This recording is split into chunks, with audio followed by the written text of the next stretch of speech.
hashtag 041, Apocalipse, estudando as profecias, continuação. Então, nós terminamos a outra hashtag, a anterior,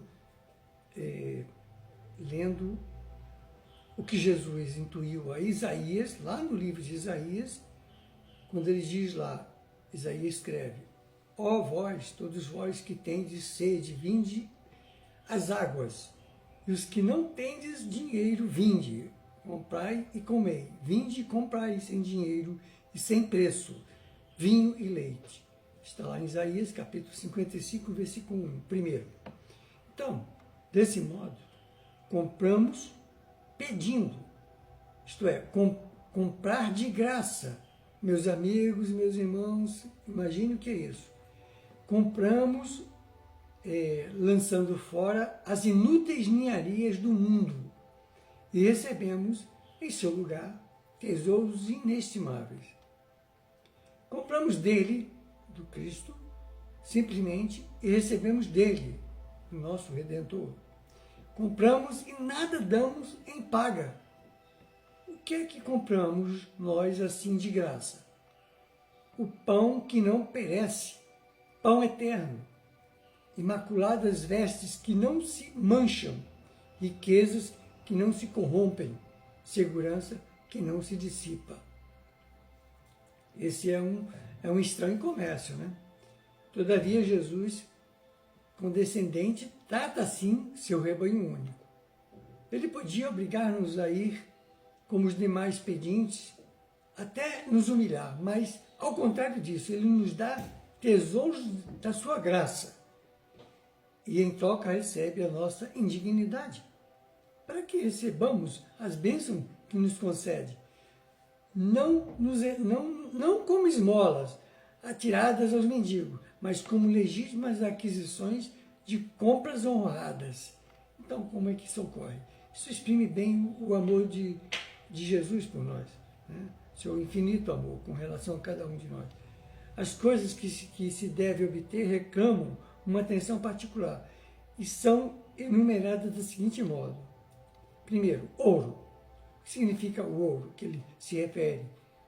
Né? Considerando literalmente, é o nome que abrange todos os bens e riquezas da terra. No sentido figurado, deve significar as riquezas espirituais. De graça, que graça é? Então, representada pelo ouro, né, que são as riquezas espirituais, ou antes, que graças são representadas pelo ouro? Porque, sem dúvida, a ampla compreensividade destas coisas não corresponde apenas a uma graça. O Senhor disse à igreja de Esmirna, lá atrás, que sabia da sua pobreza, mas que era muito rica. Seu testemunho mostra que a sua riqueza consistia em lhe ser, no fim, dada posse da coroa da vida. Diz o apóstolo Paulo: ouvi, ó meus amados irmãos, porventura não escolheu Deus aos pobres deste mundo para serem ricos na fé e herdeiros no reino que prometeu a todos que o amam? Claro que aqui se impõe nesse estudo o significado espiritual. No mundo, tudo é relativo, e este é o único princípio absoluto. A fé, diz o apóstolo Paulo, é a substância das coisas desejadas, é o firme fundamento das coisas que se esperam e a prova daquelas que se não veem.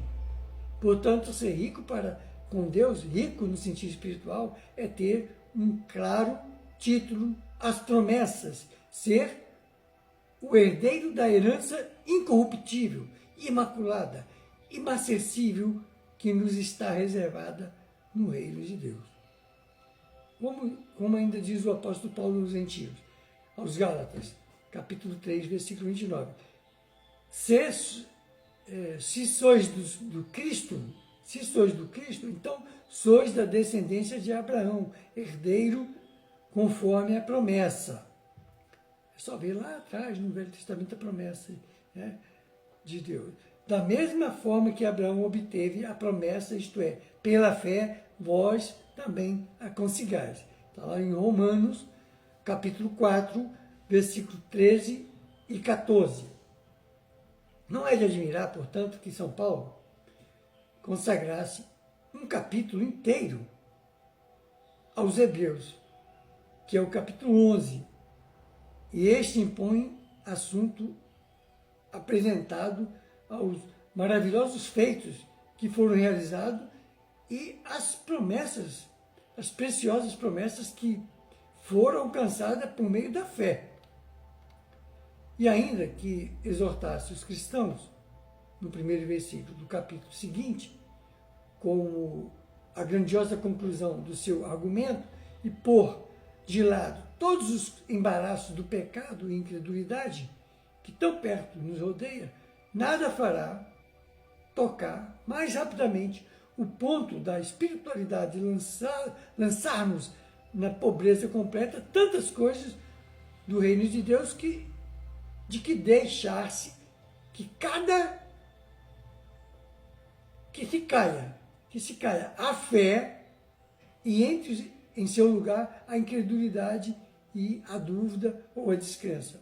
É fácil de compreender que a fé tem de entrar em todos os atos agradáveis a Deus, aos olhos do Cristo, e para que dele se aproxime, ou para que dele se aproxima, a primeira coisa necessária é crer que ele realmente existe e que é o socorro de todos os que o buscam.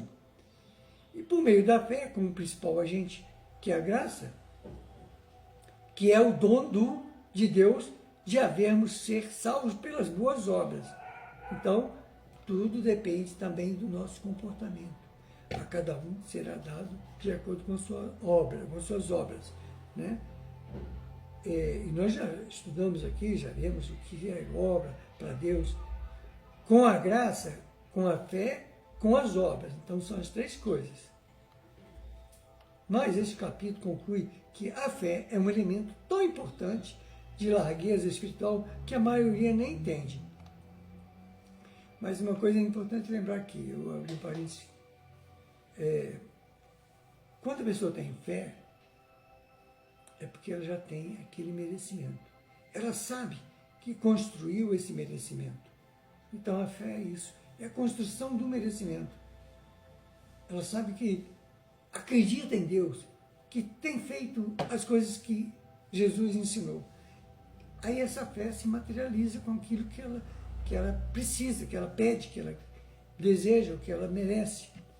Bom, assim como observamos, nenhuma graça pode corresponder a todo alcance do termo do ouro. Então, indubitavelmente, outras coisas são incluídas com a fé. A fé é o firme fundamento das coisas esperadas, como diz o apóstolo Paulo. Assim, a esperança acompanha inseparavelmente a fé. Está lá em Hebreus, capítulo 11, versículo 1.